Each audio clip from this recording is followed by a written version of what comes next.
What's up, everybody? We're impromptu. I'm talking to nobody because nobody's in here right now. You guys are just literally getting the notifications on your phones. Yeah, but they're watching it later. Or you're watching it later, yeah. You got the notification, you're like, you know what? It's Sunday night. There might be something good on TV. There's not really a lot good on TV. Maybe you're watching a baseball game or something. I don't know. Still nobody. Wow. Oh, where's the Noti gang? There we go. There's some two people. Zach turn on YouTube to watch us. Whoops. Even though Zach's in here. All right. So we're here. Florida State just had a pretty big weekend full of official visitors this weekend, 6 in total. We're going to give some scoop and some intel. We're going to have some conversation about some scouting analysis, which is why Kevin and I are here, because that's what we do. We don't know a damn thing about these dudes. No, it says film, not recruiting. That's why Zach's here. That's Kev says film guy. I'm assistant to the traveling. He's the recruit. And Zach, AB, you know everything. Don't lie to us. Just a little bit. Zach, I don't think you need a haircut, Zach. I'm going to be honest with you. I think it looks fab. You got like the backwards mullet. You got the party in the front. I'm sure there's a party in the back too. The summer heat in Tallahassee is not treating me kindly. If Trey was here. You're full on Luke Crimenhawk haircut. Can't wait to see how long Luke's hair is when he gets here. I think his growing out his hair is just like a little bit more than a buzz cut, maybe. It looks like mine. He just let the sides grow out. Isn't it like a pseudo military academy? I don't think he's allowed to grow it. Well, no, he's allowed to during the summer. That's the joke, okay. Yeah. Shout out Luke Crimenhawk's hair. All right. Can't wait to see it. All right. Let's talk more about hair. Enough hair talk, because I don't have enough to really be an aficionado on this conversation. We're here to talk recruiting. We're here to talk official visitors. Like I said, there were 6 here. Man, Billy Fortson wants to know if the Noles can beat LSU this year. Kev, go. Can the Noles beat LSU this year? Can the Noles beat LSU? Yes. Will the Noles beat LSU? That's a different question. Kevin Little has predicted FSU to dominate LSU. Wait, we'll give you the answer to that later. Yeah, that comes later. Yeah, I think we've got to think about that one a little bit more. Zach, give us a quick minute rundown of the weekend. Yeah, so Florida State hosted their first official visit weekend of, honestly, the 2024 cycle. There were 6 prospects on campus, all interestingly from different states. So one prospect from Louisiana, Wardell Mack, a top 247 defensive back. Another from New Jersey, Nair Daniels, a massive offensive tackle. Edwin Spillman, linebacker, a blue chip prospect out of Tennessee. Christian Clark, who's from Arizona, is a blue chip running back prospect that was on campus. And then 2 defensive backs, Ryderius Morgan, Red Morgan, out of Phoenix City in Alabama. And then the final prospect was Jaquavius Marshall from Westside High School in Macon, Georgia. So pretty interesting. Florida State's class makeup is pretty much all players from Florida and Georgia, but their first official visit weekend sees players from pretty much all over the country come to campus. So the first name you mentioned there, and the first guy I want to get into, and this is a big time topic. Maybe we'll turn you loose on the Florida State linebacker board and see where that carries the night. We wanted to keep this to about 45 minutes. If I get Zach talking Randy Shannon and linebacker boards, we might be here for 45 hours. Edwin Spillman, give us some details. Give us a little bit of scoop. Obviously, we want everybody to head over to Noles 24/7 to the message board, the Noles 24/7 YouTube channel. There was a fantastic interview video that went up on that earlier today. Please be sure to go check that out.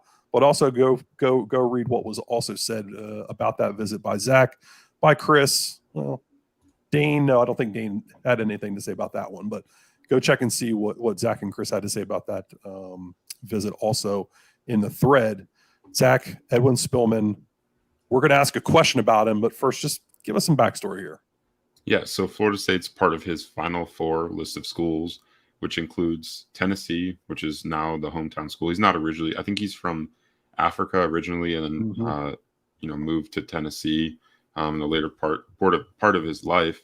So that's a school that's heavily involved. And then Georgia and Ohio State are 2 other schools that make up that top 4 for Edwin Spillman. He attends Lipscomb Academy over there in Nashville, Tennessee. like any official visitor, he's going to say all the right things about his trip to Florida State this past weekend. But he's a guy that FSU absolutely wants to add, and I think that kind of segues into the question that I proposed on whether Edwin Spillman is Florida State's most talented linebacker target, because on paper, looking at their realistic options at linebacker right now, I believe he's the highest ranked. But obviously, we're going to dive into the film, and you guys are going to tell me whether you think he's the most talented guy that you've seen of the guys you've watched this cycle so far. And I have watched the majority of the linebacker targets that they've offered. I can't say I've watched every one of them, but the majority I have watched. Kev, let's pull the film up. Once we're done answering this question, Zach, I have a question for you. Hopefully I remember it. My old man brain might forget by the time we get there. I also told chat, drop some. Oh, Dane with a compliment. Dane. Right there, baby. Let's go. All right, so he's playing a little bit outside linebacker here on a blitz. Yeah. The first play is always the best play, right? Does a good job. You're smart and you know what you're doing, it is. He does a good job kind of read and reacting to this. So they're probably doing some sort of gap exchange. So he's probably IDing this quarterback. So he's going to have the quarterback in case he pulls on the read option. Seems like he sees the give early, right? So he's on track. He redirects inside to make the play downfield. That's good instincts, and he lays a lumber. Wow. Yeah, he does a nice job of clearing the quarterback, then changing direction. He doesn't immediately just turn his shoulders and run down the line of scrimmage. He clears it. You see him shuffle. He slow plays that quarterback and then is able to turn and run. So he understands the scheme. I mean, let's see what he looks like athletically as we keep going along here. Yeah. I don't know where the hell he is because. Yeah, I hate it when they do this. Nobody circled anything. Come on. All right, so he's 13, so we can watch him kind of from the beginning here. He's playing Mike linebacker. So this is him.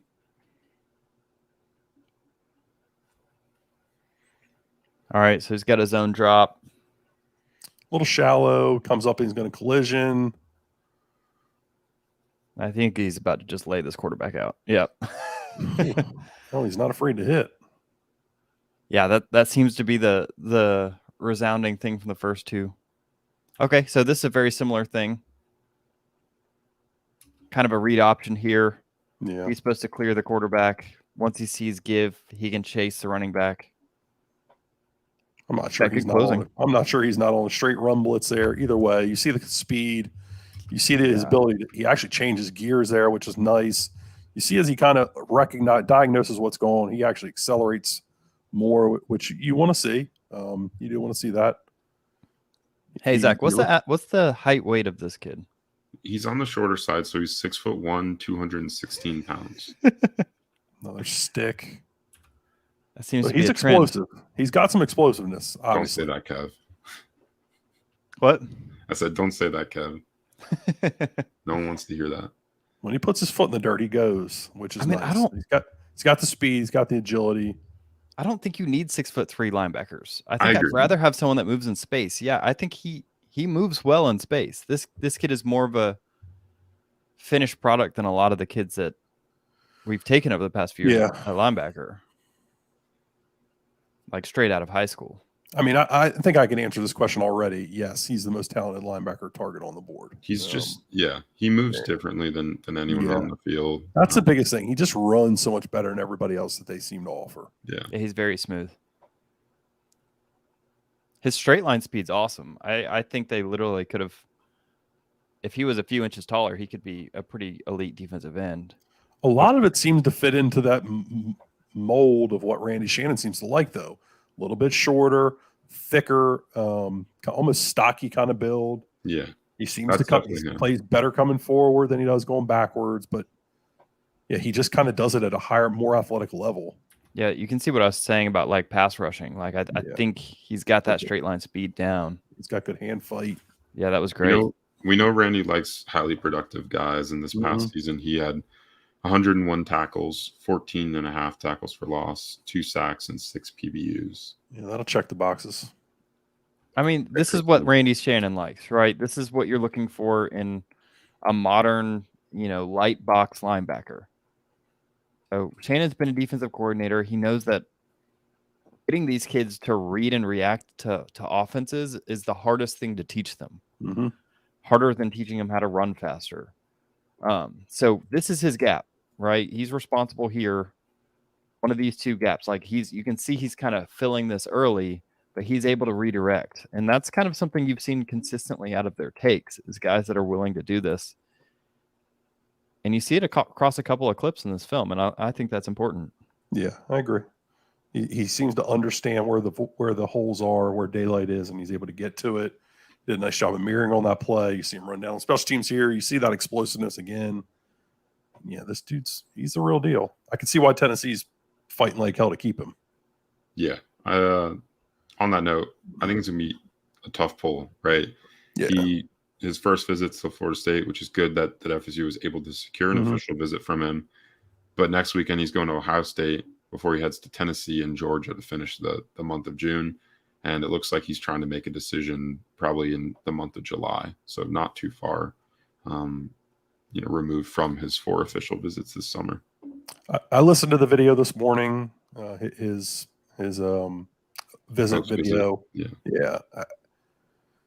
I thought he said all the right things. And I think when guys say all the right things, it's kind of I don't know. I think that's a bit of a sign that maybe he's not going to come here. Not lip service. Maybe he will, but he just, I don't know. His answer at the end when somebody, I think Chris asked where Florida State stood in his recruitment or something like that. And he was just, it was kind of a very generic. I feel like normally when guys are invested in wanting to come to your school, you listen to a Nair Daniels. He was like, I love Florida State. You just didn't seem to kind of get that from Spillman. He seemed very high on things, seems very high on the staff and on Randy Shannon and Mike Norvell, but just didn't seem to get the warm and fuzzies out of that recruitment based on his words this afternoon or from this morning. I said, who knows? That doesn't necessarily mean anything either. But guys, he's got a long recruitment left to go. What's kind of his timeline? Probably early July is what he's been saying. But yeah, definitely before his senior season is the expectation for his decision. So is Edwin Spillman FSU's most talented linebacker target, Kev? Yeah, I mean, he's the most talented that I've seen out of the limited film that we've watched of these guys. But I mean, I think he is what they're looking for in a linebacker, and I would be surprised if there's too many guys that really fill that role better than him. I think we talked about it earlier. About 6 foot, be able to kind of get around, good lateral movement, good vertical movement. But more importantly, he reads the field well, and I think they really value that. And I think he kind of checks the boxes. It's a yes from me. Zach, is it a yes from you? From what I've seen, yes. All right. That's the trifecta then. Question answered. On to the next one. Nair Daniels. This guy is a bit of an enigma. He's been on campus. This weekend was his 3rd time. Yeah. He was on campus twice through the spring. Nobody ever heard anything from him. I remember he was on campus for like a weekend and there was no interview. There was no words about it. It was like, this dude's a big time prospect out of a big time school in New Jersey, and nobody's talking about him. Well, Zach, let's change that. What's up? Yeah. So spoke to him this morning after he concluded his official visit, and he, had great things to say. I think you mentioned it earlier. One of the quotes was, "I love Florida State." Mm-hmm. He got to spend a ton of time around the players. That was the highlight of the trip for him. His player host was Rob Scott, who is a really charismatic and just a great guy along the offensive line. He's kind of a great ambassador for the program because he's one of the first, offensive linemen that Mike Norvell and Alex Atkins signed at FSU, and he's had a considerable amount of success here so far. So, that was a good touch to have him as the player host. But yeah, Nair Daniels, like most of the guys that were on campus this weekend, will head on a ton of official visits to close out the month of June. They'll be he's going to be at Rutgers next weekend. I guess he had canceled his Miami visit, which was previously scheduled for next weekend, and then he'll also head to Georgia and Texas to end the month. Oh, sorry, Miami. Couldn't get the job done. Oh, wow, what a shame. It's all the Miami people that are going to watch us later and then put troll comments down in the comment section. This one's for you. I can't wait till AB's throwing back haymakers at the section. Those clowns. All right, so the question we had on Daniels, and I think it's fitting. I would love to know his arm length measurements because that's going to play a big part. Yeah, Zach, when are they going to start putting arm length measurements in the 247 profile? All these dudes go to all these things. They measure all this stuff. Put it on there. Yeah, what are you doing, man? I'll put in a word for you guys. This is solely on you. So Nair Daniels, 6'6", 340. Kev, let's look at his film. He plays tackle in high school, but is he a tackle at the next level? So, AB, tell me what you're looking for when you're looking for a tackle. Over 34.5-inch arms. Light feet, and you see that right away. Look how he moves. Oh, my gosh. Boom. And he's even got cool words on his huddle. Sign him up. There is, ever since Atkins has stepped foot on campus, there is a mold of offensive lineman he's looking for. He wants to see somewhere on your film where you run 20 yards downfield and lay somebody out, and that's the first play on this guy's film. That's What's extra exciting about this is he gets this guy lined up, and that's not easy for a big man to do. So he shows you his athleticism right away. And how quickly he gets out there and runs, but then how he's able to square that DB up. I think it's a DB, it might be a linebacker, I'm not sure, but how he squares that player, the opposing defender up, and then just cleans his clock. Where'd you say this kid is playing? Where's this at? Bergen Catholic up in New Jersey. New Jersey's got some good football. They do. The dude's listed at 6'6", 340 pounds. So he's a massive. He looks every bit of it. He is a man mover. I personally think this kid can play wherever you want to put him on the offensive line. I don't think he's a center, but I think he could play guard. I think he could play tackle. I think he's a tackle, though. I think he's a tackle. Based on the athleticism earlier, if his arm length checks out, he's a tackle, in my opinion. We got to see some pass sets, but he can move. Have you heard anything of where they like him?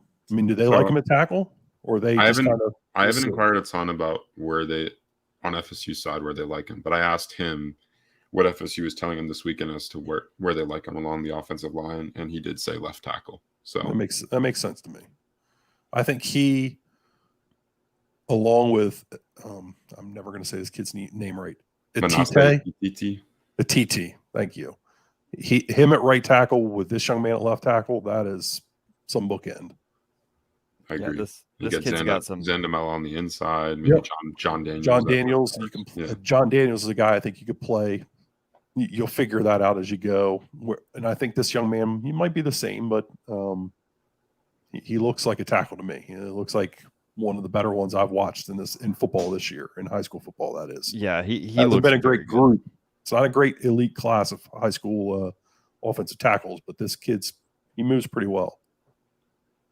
Not a ton of passing sets, though, no?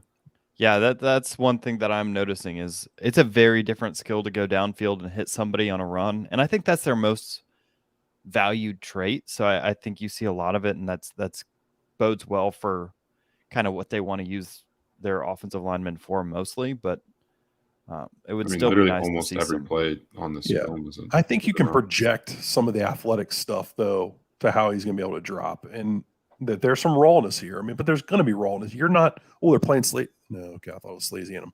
The same. Thought they were playing a Delaware school there. Sorry. Got excited.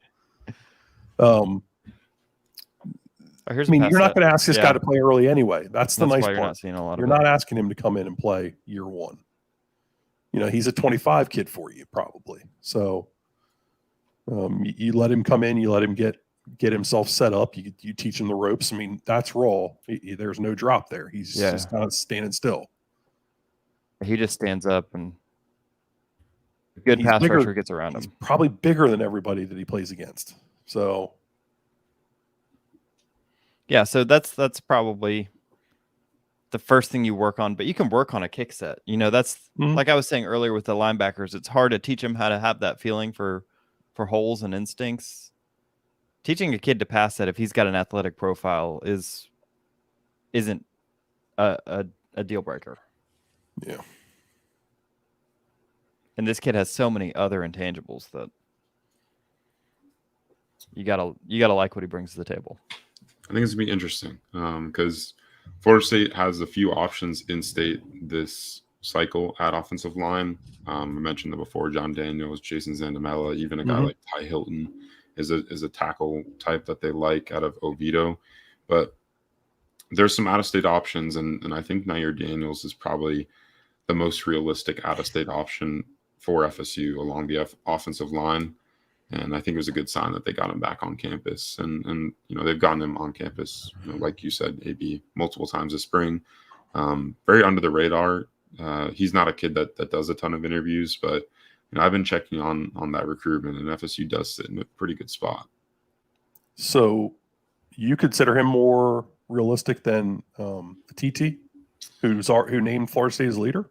Yeah, I mean, it's probably him and TT as the two out-of-state guys. But yeah, I was thinking more like other guys that have named Florida State as options, like a Brandon Baker out in California. But honestly, that TT had slipped my mind. So this is Bergen Catholic. They were the school, the top school in New Jersey this year in 2022. Wow. I mean, you can kind of get a sense of why maybe they weren't a lot of passes there. They were just beating the crap out of everybody. Lost a game against Don Bosco, and then they came back and beat them. And Don Bosco Prep is a big-time school in New Jersey also. So may explain why there wasn't a ton of pass set stuff there. Either way, he looks like a really good prospect. Looks like an offensive tackle. Shout out Chris Nee. Checks all the boxes. Chris will probably try to make him a guard. Can't wait to hear Chris say that, because that's what Chris does. That's what that's what he's known for. All right, we're going to keep it moving here because we're trying to get out of here in 45 minutes, and right now we're a little behind schedule. We got two guys here we're going to talk about: Quavo Marshall, Red Morgan. We're going to talk about whether their takes. I think maybe we're going to get an answer here in Zach's words, though, because correct me if I'm wrong. Quavo Marshall thought about committing. Did he not? Did he not commit? Maybe because there wasn't a lot of pressure for him to commit, or I don't think FSU's rushing to take guys, especially earlier on in the month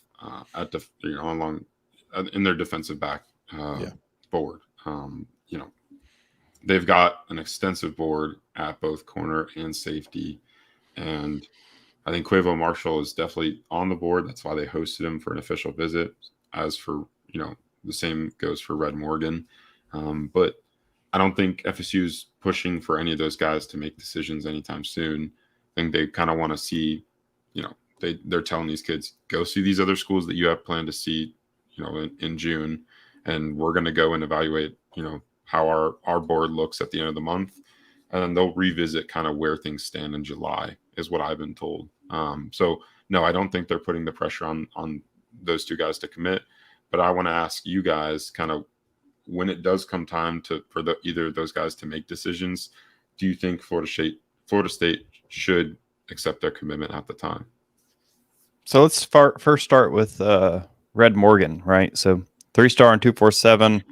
Got his film pulled up so we can kind of take a look at him. I've watched a bit of. This is Quavo. I have not watched Quavo yet.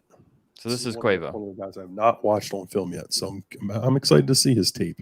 So what stands out about 6'3.5", right? He's listed at 6'3.5". Yeah, 6'3.5", 185 pounds. So a really lengthy athlete who plays both sides of on the field at receiver and defensive back, mostly corner on defense. They really like these two-way guys. Definitely has length. Curious to see what he looks like at corner. So here we go. Yeah, it seems like a priority when they're recruiting DBs that these guys play both ways. Seems like something they look for. Man, he's long. Super long.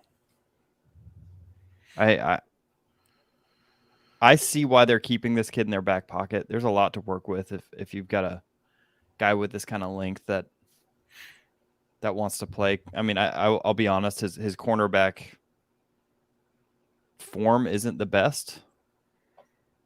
but you can see with his film why length is so coveted. Yeah. Yeah. I think that play exemplifies that the best. No, I mean, he kind of loses the guy in coverage and is able to put his arms up and knock the ball down. Yeah, if you want to be a zone team, this is the kind of guy you want. I mean, you don't need elite speed down the field if you're going to be a zone team. We think they're going to play a lot more man this year, so it's a little interesting to me. They play. They seem to Yeah. flop back and forth. They It's seem a to go with gray whatever. area. It's kind of there's gray area there for sure. I'll say the other thing that kind of shows up is, and I heard Dane mention it the other day on your guys' preview. He was talking about Kirby Smart at the clinic, talking about looking for guys that'll stick their face in the fan. You've seen him make a couple tough catches. You've seen him be physical receiver. Hasn't necessarily been asked to do that at DB yet on this film. So I think that that's something else that sticks out to me. That I think that this program does want guys that show a certain level of toughness. They don't want, they're looking for some character out of their DBs also. So here's the toughness. Yep. I mean, he's a bigger bodied kid. Mm-hmm. Here he is coming up, making a tackle on a quarterback. Does a good job setting his feet. He tackles it well. He's not doing dumb stuff. He's tackling the football, which is nice. Right. He's attacking the near hip, and here he is again, redirecting, making a downfield tackle. Yeah. So how do you feel about this kid as a potential take, AB? I see it, but I could also see why you're maybe not losing your minds, taking it, trying to pressure the young man right now. I think you need to let that board keep developing itself. There's, in my opinion, there's a lot of guys on that board. There's a lot of guys that are really talented on that board. So why find yourself being in a hurry of where maybe that young man gets in the class, another young man that you really like also says, hey, I'd like to come play there too. Now you've got to make decisions. Don't force yourself into making decisions. Let the decisions come to you when you have an expanded board like they do at safety and DB really overall. Allow that thing to play itself out a little bit and just kind of see what's going to happen. Let's watch Red Morgan, though. I'm curious to see him. Well, I think I disagree a little bit. I really like that kid's film. I think he's one of those kids you can slot in at the end because I think his ceiling is very high with his length to be someone that could be very good for you down the line. So I think I think one thing you've seen with this staff is they're willing to take guys that are like elite in one thing and kind of develop around that.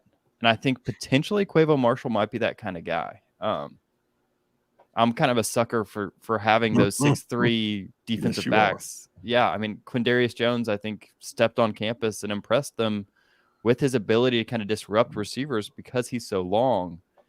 And I think maybe this kid could be the same, and that might be a reason you take him, despite the fact that I agree with you. He is not a finished product right now, and he's not someone that on paper is going to be the most talented kid that they'll be looking at. I don't disagree with you. That's what they do. But I would argue they've probably got 15 names on their DB board. Yeah, the DB board's going to be deep. And there are no slouches out there. There's no dudes that are like, oh man, what's this name doing on there? I mean, we're going to watch another one here in a couple minutes of Wardell Mack. It's like that is why I wouldn't rush to take one. They've all got an elite trait. Yeah, so that's true. I think you need to let it play itself out, and whichever elite trait wants to join your class, and you let that happen. Yeah, I guess I'm still in the 2 years ago mode where I would be stoked for this kid to be joining the class. We'd be jumping for joy to land that young man 2 years ago. Now it's like, hey, let's just kind of see what happens. Yep. All right, so this is Red Morgan. Yep.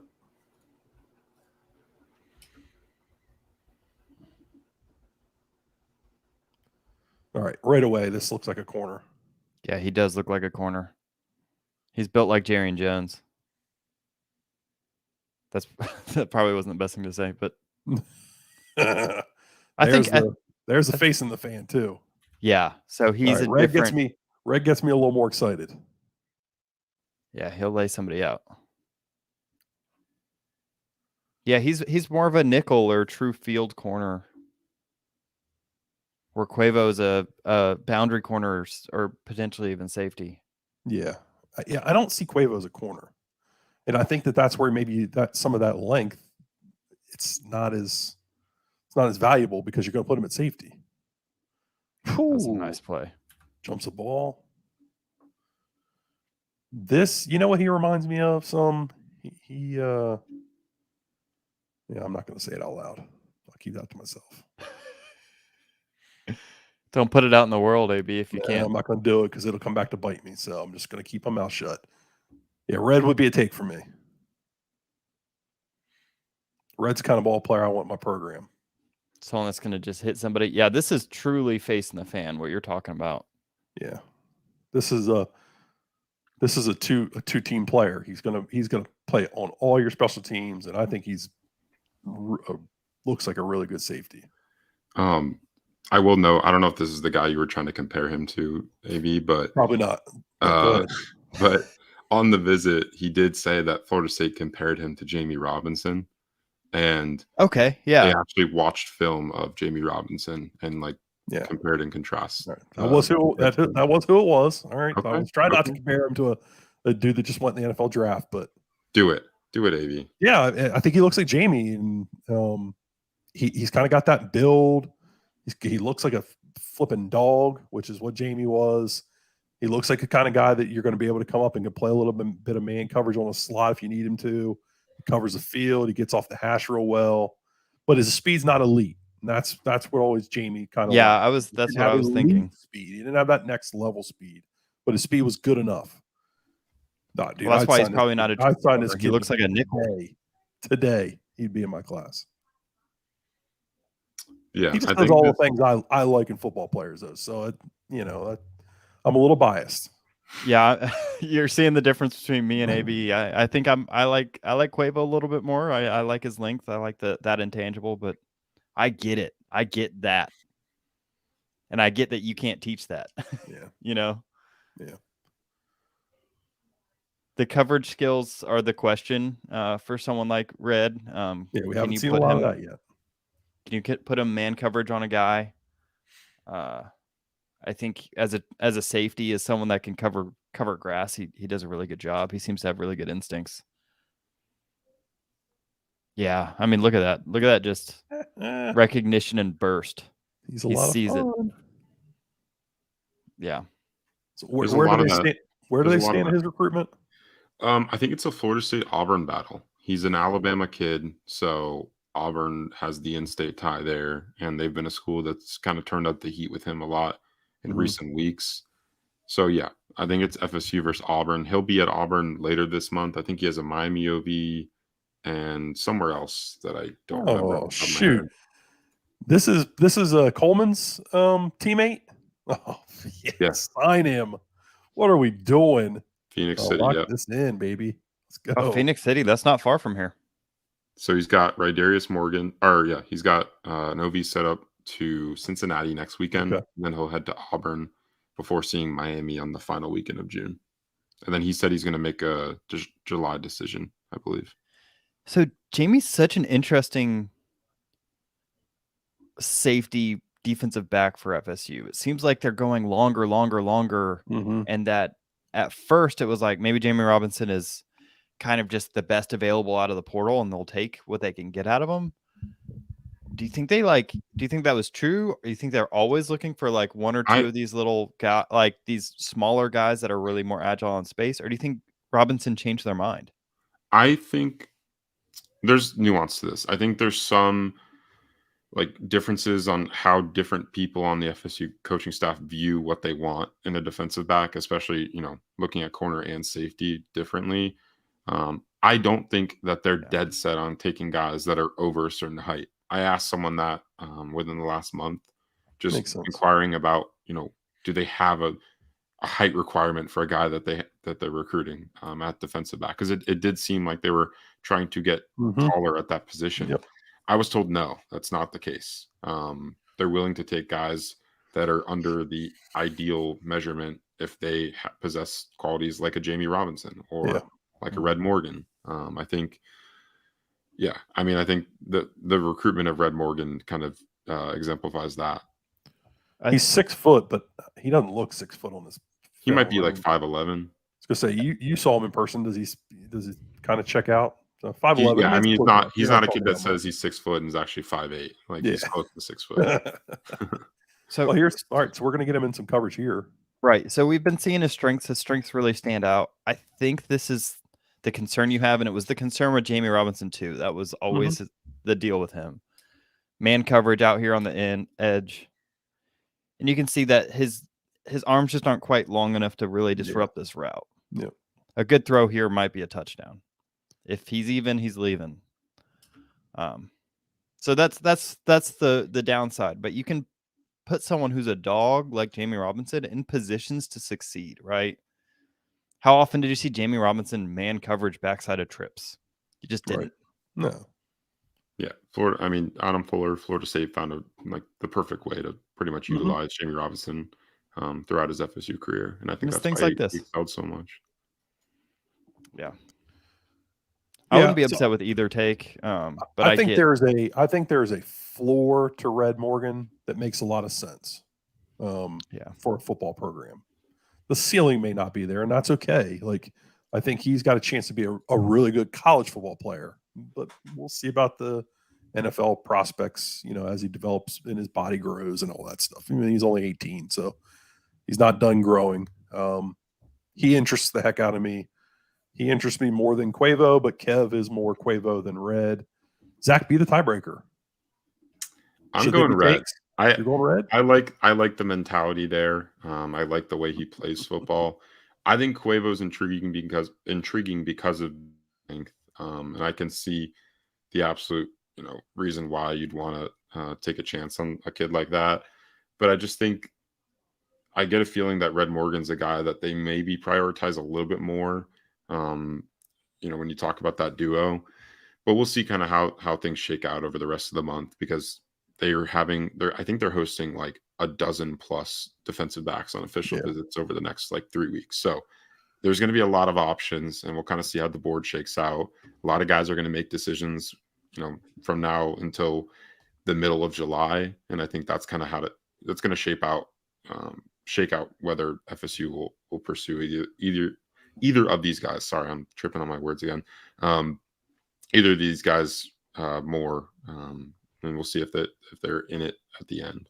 So Briley, it seems like July timelines are going to be out there. Zach was eloquently answering that question kind of as it popped up. Correct me if I'm wrong, Zach. I mean, a lot of their targets seem to have summer timelines that they are talking about. Not everybody. I mean, we know JoJo Trader's talking about signing day, guys like that. But a lot of these guys seem like they have kind of July or before their senior seasons kick off timelines. Yeah, most of the guys that are taking 4 official visits or more this month are trying to make decisions in July or August before their senior seasons kick off. That's kind of been the new trend. I think some people have said that July is the new January, because if you remember in January back in the day with the one signing day, that was when all the official visits happened. All of them. Yep. Now July has turned into the month with the most official visits, like more than even December, because there's just aren't as many weeks for players to take officials in December. And, kids are committing earlier and earlier. So yeah, July is going to be the month. The first 2 weeks of July are going to have the most commitments by far compared to any other weeks, aside from signing day, I would assume. If you had to guess a percentage of Florida State's class, and we're not going to hold you to this, wink, wink. If you had to take a shot at the percentage of Florida State's class, 65%, 75% full by the end of July, where would you ballpark it at? I think it's gonna be close to like 80%. That's not bad. Mean, there's probably going to be, you mentioned JoJo Trader, LJ McCray, seems like maybe Charles Lester. Like there's a few guys that could take the recruitments the distance, but a lot of the guys that are taking a bunch of officials this month are going to make decisions. And I think FSU, one way or another, is going to fill out a large majority of its class. And I could see it getting up to 80%. One guy that we're going to talk about, and I'm curious what his timeline is. And I'm going to be honest, he's my favorite player left out there, and that's Christian Clark. Wow. We're going to talk about Christian Clark. I'm going to pull up his page here. What's the deal with his recruitment? When's he talking about making a decision? Did they make a big enough impact this weekend? Let's hear it. Yeah, I think they did make a big impact with him this weekend. We've heard from multiple sources that FSU made a really great impression with Christian Clark and his family. And his family is a big deal because his mom attended Florida State. His uncle was a multi-sport athlete at Florida State in the 90s, Kenny Felder, baseball and football. And yeah, I mean, he was there with his mom and dad, and they had a great time. There's a full interview if you want to see all the quotes, and we got a video like with all these guys on Noles247.com. But yeah, I mean, FSU just, David Johnson and FSU have a running back committed right now in 2024, obviously with Cam Davis. We'll get into kind of the question in a bit, but they want to pair another guy with Cam Davis, whether that's Christian Clark, Mekhi Danzy, someone else. Those are the two names that are most likely, Clark and Danzy. But yeah, so Clark gets on campus this weekend. Big deal for FSU to secure an official visit because this is a guy, his ranking might not be the absolute highest, right? He's a low ranking 4-star guy, but he's got official visits set up to, I think, Oregon, Georgia, Texas, and he's already taken one to USC. So he's a guy that's being recruited by some of the top schools in the country. I know Alabama's trying to get him in for an OV, but it sounds like he's going to try to make a decision also in the or before the season. He's not certain that will happen. I guess is what he told Dane and Chris out there, but I guess that's the somewhat of a likely timeline in his head for a decision. So I'm looking at his. I've watched his film a handful of times. I couldn't understand his ranking when I watched it.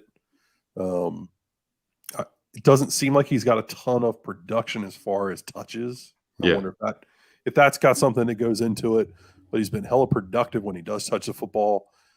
And if anybody tells you they need to see him catch the ball, I mean, he had 37 catches last year for 368 yards and 5 touchdowns. I think he's answered those questions. So, Kev, let's pull the film up. Let's take a look at him. This is my favorite player left on the board. I love me some running backs. And as we're watching this, we're going to think about how he complements Cam Davis's game. Cam's a physical, one-cut runner. We actually watched Clark's film. I don't recall when it was, but we were on a video. We watched it with Danzy. Yeah. And immediately I got Trayshawn Ward vibes. Yeah. Big Trayshawn Ward, CJ Williams kind of vibes. Yeah. Very patient, but a more explosive runner than Trayshawn Ward was. I think this young man has better top end speed. I think he's got the ability to be a home run hitter. Whereas I thought Trayshawn was a good patient runner and could get you chunks. This young man has the ability to finish those carries, and that's big time when you get to the college level and you get to Florida State. I mean, there's a reason Georgia, Alabama, Oregon, there's a reason these programs are going hard after him and that they want him. He's an elite running back. He's an elite playmaker. I mean, wow. If you don't watch him and see the Trayshawn Ward in him, I think you're crazy. But just the balance, how low he runs to the ground, his feet just kind of glide. It's a thing of beauty. I mentioned this on the last podcast. Sorry, Kev, but I mentioned this on the last podcast. He's an efficient running back. You mentioned AB. He didn't have a ton of production because he didn't get a ton of carries. So he had 103 carries this past year. Turned that into 737 rushing yards and 11 touchdowns. So over 7 yards a carry for him in 2022. And like you said, he's not only a guy that can run it out of the backfield. He's a guy that can catch out of the backfield. Almost 400 yards receiving as well. So I'm not worried about the production. I think you give him 100 more carries, he's turning that into 1,400 yards. If you're counting the yards per carry. So you see the vision. I mean, again, the ability to just glide, finish his runs. The balance is really impressive. Yeah, he's got that. That was the thing that made Dalvin so special. I'm not comparing him to Dalvin Cook. You're saying this guy is Dalvin Cook? I'm not saying that. Wow. I'm actually not saying that at all. But that's what made Dalvin so special, and that's what makes elite running backs elite is their ability to stay on their feet. This young man has that. He's not going to go down at when the wind blows, and you see some good dudes that happens to. This young man, I mean, Trayshawn has really good balance. So does Trey Benson. Trey Benson has really good balance. That's why he's able to break so many tackles. This young man's going to be able to just scoot around guys. The jump cut there, I mean, that's incredible.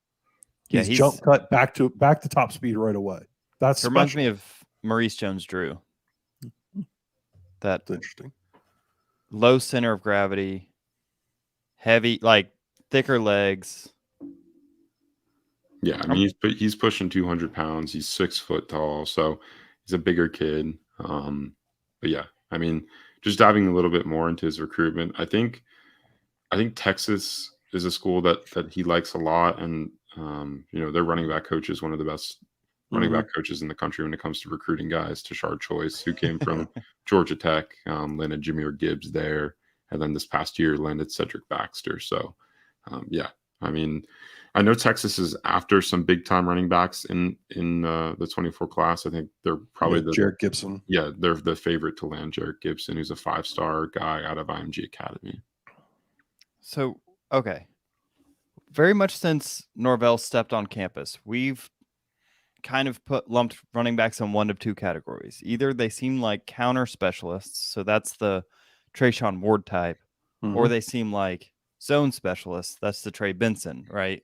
One cut, good top end speed, a little bit more physical, where like the guys with the vision and the agility are more of the counter guys.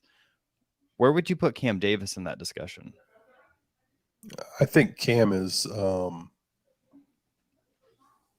I think Cam's running style is still being developed. I don't think you can answer that because he's played so much quarterback. He's going to show a lot of that one cut, but they want counter to be a north-south run play. They don't want counter to be a bounce play. So yeah, I think Cam fits the counter scheme, whereas I think this young man just does it all. I think Cam does it all too. Like, these are two really good running backs. Like, I don't think this is a matter of can one run this and the other one do that. These are two really good running backs. I think the difference is this dude you can put everywhere. You could put him at receiver. You could put him at they had him at H-back earlier and got him matched up. Like, this guy is Antonio Gibson. Like, that's his ceiling. 6 foot tall. Whereas Cam has just got this ceiling of an elite running back. This dude's got the ceiling of an elite offensive playmaker. That's why I think he complements Cam more. And Zach said he's 6 foot 200. You can go pony with the two of them out there and start running your running game both ways, like we saw Jimbo do. When he knew what the hell an offense was.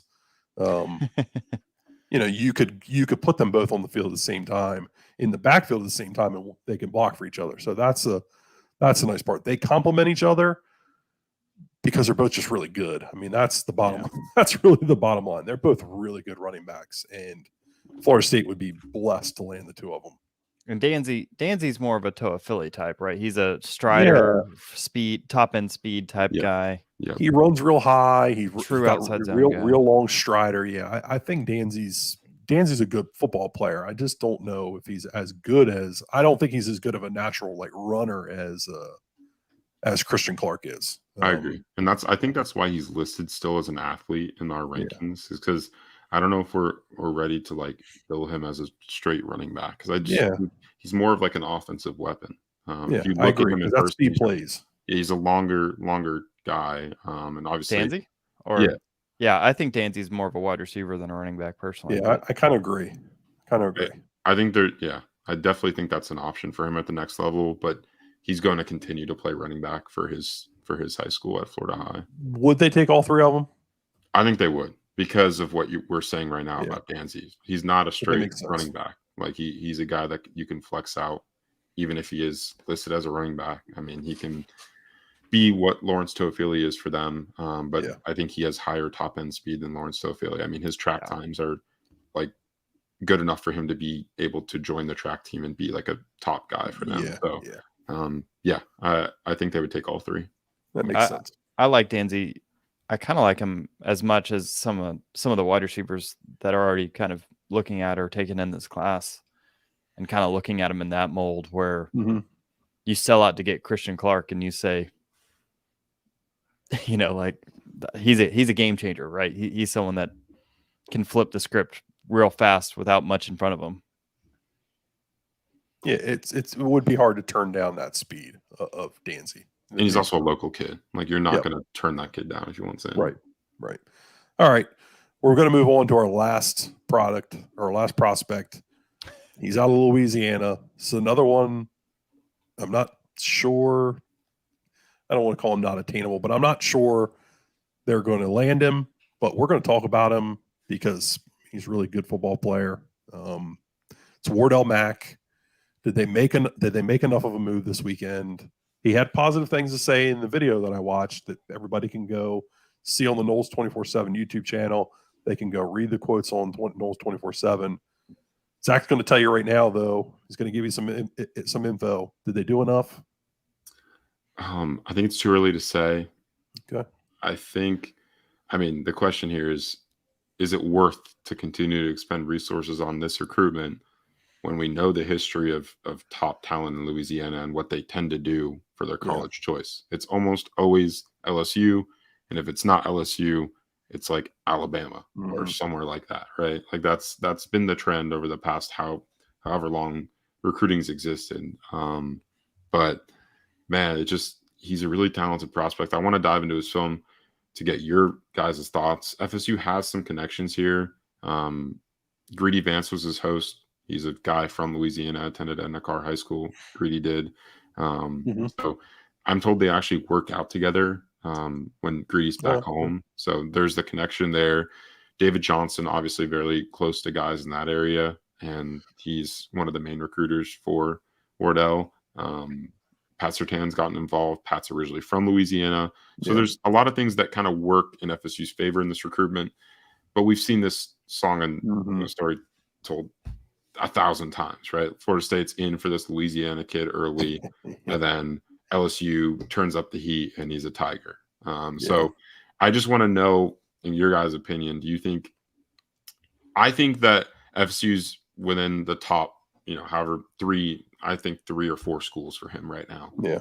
I want to know if you guys think he's talented enough, considering the options they have in the state of Georgia and Florida, to continue to use resources on recruiting him for however long he takes to make a decision. Did he seem a legit 5'11"? That worries me right away. 5'11", that's one of the shorter DBs they're actually recruiting. He's definitely not like short. Like he's a legit 5'11". Okay. They're looking at him at DB, not wide receiver. Correct. Oh, that's so. The quote that the thing that jumped out at me right away, somebody, I don't remember if it was you or Chris, that said that he has some connections to Corey Raymond. Yeah. That worries me right there, that not only are you overcoming LSU, but then you're trying to overcome Corey Raymond, who we know was an elite Louisiana recruiter for the longest time. All right, let's see what we got here. He's fluid. He's got loose hips. He's handsy, though. I'll say that. Yeah, he is. He's very physical. Yeah, very handsy. He's got a good punch. He moves well. He uses his hands well. Here he's in the slot. So you can move him around.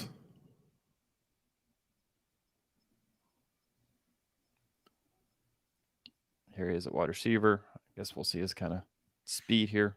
Mm-hmm. Yeah, he's got acceleration. Yeah.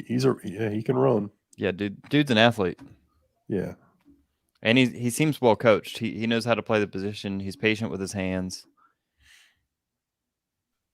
He makes good breaks.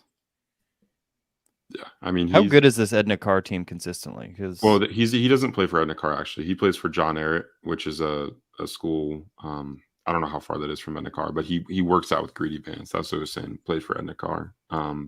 But Edna Carr is a dominant program, but so is John Ehret. I think I'm pretty sure Corey Wren went to John Eric in Louisiana. No, Corey Wren went to what was that big powerhouse? They ran split back veer. No, Sugar. There was another target yeah. that I'm thinking of that went there. But yeah, they're another prominent program in Louisiana. I'd like to see him get back to playing DB. So he has 3 crystal balls right now, and they're all for LSU, right? Yeah. Including a Wilt Fong crystal ball, which it's an early one, but yeah, they're all from the fall of Steve seems 2022. Aside from Chris, who dropped one. Chris this dropped is nice. Little back pedal turn. Yeah, I mean he's really fluid. As far as answering the question, is he talented enough? He's talented enough, but like, is he better than than Charles Lester? I don't think he is. When you mix in the Charles Lester's taller and longer than he is, the Howard kid, Jamarion Howard? Jamari Howard, yeah. Yeah. You look at how long he is. I mean, I personally prefer my corners to be bigger and longer anymore. I think this kid might be one of the better man corners you could go recruit, though, because he looks like he's got the juice to be able to run with you, which is nice. Well, I think he's also someone you could put in the slot and just kind of be nasty towards those guys going across the middle, kind of what we saw at a Greedy Vance. I'm trying to think of the corner board itself. I mean, there's so many dudes. Like, Kai Bates, Jameer Grimsley. Those guys are going to official visit. Jalewis Solomon this week. Yeah, Jalewis Solomon, who could play a variety of spots. Kevin Levy, Ricky Knight, Charles Lester. Trying to think of other corners. I'm looking through the list right now. How many do you think they want to take? I think the DB class could be pretty loaded as far as numbers. I could see like 6, 7 total. Yeah, maybe. I could see 6. I think 6 is a good number. They already have 1 committed in CJ Hurd, and I could see them adding, 2 corners, 3 safeties, 3 corners, 2 safeties. Yeah. Maybe a little less than that, but we'll see. So Hurd's a safety linebacker hybrid type of player. I mean, I could see them taking Lester's a corner straight up. He's not anything else but a corner. All right. Kev, what do you think? Is he worth you think he's talented enough? I mean, I think we're talking resources. We're talking. Yeah. Ching. So here's my thing about him. I think if you needed a freshman corner to fill a role day one, he's about as good as you're going to get. I think he's well coached. I think he's got like a lot of the technical stuff down. I think he breaks well. He's fluid. How high do I think his ceiling is in this class where you feel like you could take a few guys? Like if you're gonna really sell out, I think that there are guys that have higher ceilings that you're looking at, and specifically because of the length.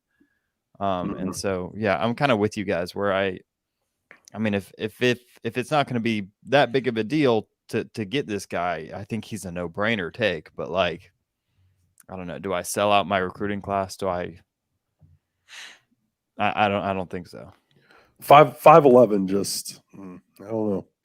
That is, it's close to making it a no for me. Okay. Just not a lot of elite 5'11" corners. I mean, you want those dudes 6 foot 6'1" anymore that can run. And I would have liked to seen him lay the lumber if I'm gonna drop that, like what we saw, just someone that is willing to kind of hit somebody. And I want to reiterate, I'm merely answering the question about the resources, because he's super talented. Yeah, that goes without question. He's a really talented football player. Like, would I take him tomorrow? Absolutely. Do I think he's a 94? I think that's a bit aggressive. I think the composite's pretty high on him. I think that might be a bit of aggressive. I would take him tomorrow. Would I go all in with the resources? I don't think I would. I don't think I would. I think I would allow somebody else to kind of make that call and do what they need to do there. I think you're in on enough dudes in Georgia. I think you're on enough dudes in Florida. I think you're going to be able to fill that board out pretty well with guys that are 6 foot and taller. And I think that that's what they want to go to. I think that's what you need to get to as far as your corners. You need that length anymore. You need to kind of that Quindarius Jones, Quavo Marshall mold, those guys that are a little bit taller and have a lot of length to be successful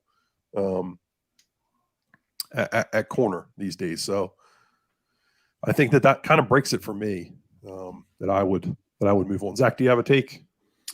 Yeah, I would say I agree. I think you don't take this too far. Like, I don't think that you should go into the season like going to see this kid multiple times. Like, if he's interested and he's showing legit interest, yes, entertain it. Yep. But if he's a guy that's going to take an official visit to LSU the weekend before signing day and then make a decision, like, cut bait. Yeah, I think you need to read the room there. Yeah, I agree. If you're asking me if I think I would rather have the 2 of the guys we saw earlier than 1 of him, maybe. That's probably extreme. But like, it's not that far off. Like, yeah. There's all right. There's a level there. Where's Jamari play? Jamari Howard.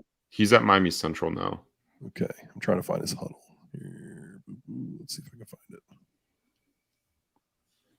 Because I mean, just imagine, like, if you're going to be shelling out for a corner, you want a guy that can lock anybody down. And if I'm playing LSU and he's their starting best corner, and I've got Johnny Wilson, like, that's a mismatch. All right, here, let me turn this film on for you real quick. Newest, year 3.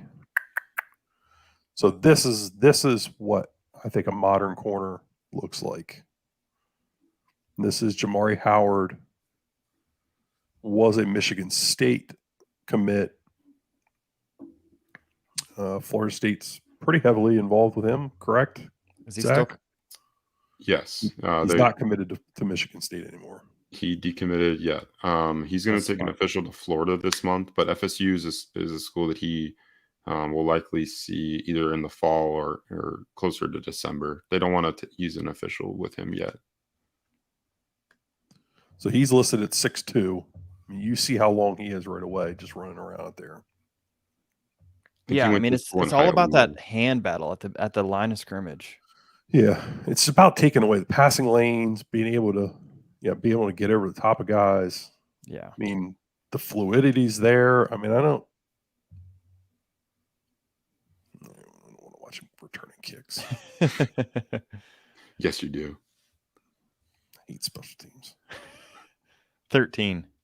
That's all I gotta say. Good call. All right. Where is he at? There he is. I mean, his technique's not even good yet. He's sloppy. But again, we were looking for that physicality out of Wardell Mack. I mean, you see it jumps off the page right there. You just forced a fumble, right? Yeah. Yeah, I like Jamari Howard a lot.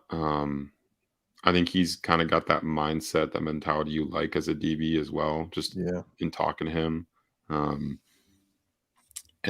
I think FSU has a really good shot with him. So I don't see him as a guy that's probably going to make a decision after decommitting from Michigan State. I don't think he's going to make a decision relatively soon. I mean, I could be wrong. He's a guy from South Florida. It's always unpredictable.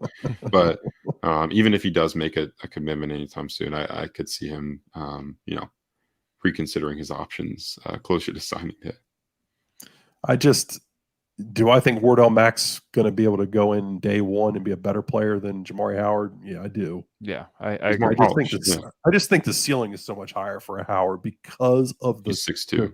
Yeah, because he's 6'2". And is that fair? No, but it is what it is. Like, I mean, everybody's Can he run as good as Wardell Mack? No, probably not.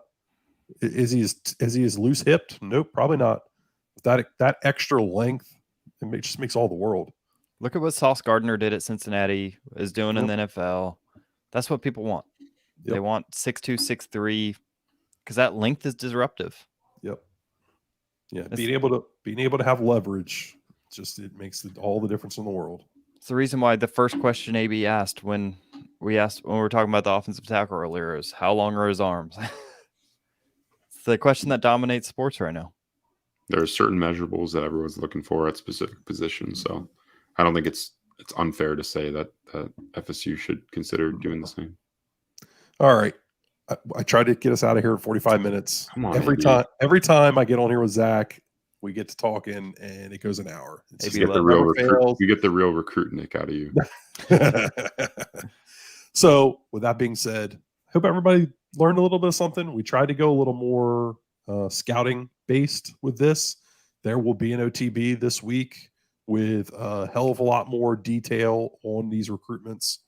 Obviously on the Knowles 24/7 message board, get on there because there will be a boatload of information on there. Zach's got something he wants to say. Well, I'll just say this week is going to be big. They got a league camp coming up, which I want, we're going to have the Knowles or the X's and Knowles guys just all over, breaking down film of those guys are going to be at the elite camp. And then, we'll obviously take some video of the guys that are competing. But if you want to be at Knowles 24/7 with all the information, the quickest possible, all the accurate information, we got a 60% off deal going on right now for an annual VIP subscription. So go over to Knowles247.com. It'll be, one of those first links you see on the website. Click that. There's a story on it, which kind of tells you everything that you get in that subscription. I would definitely take advantage of it. It's a can't miss offer. And on that note, go get you a subscription, 60% off.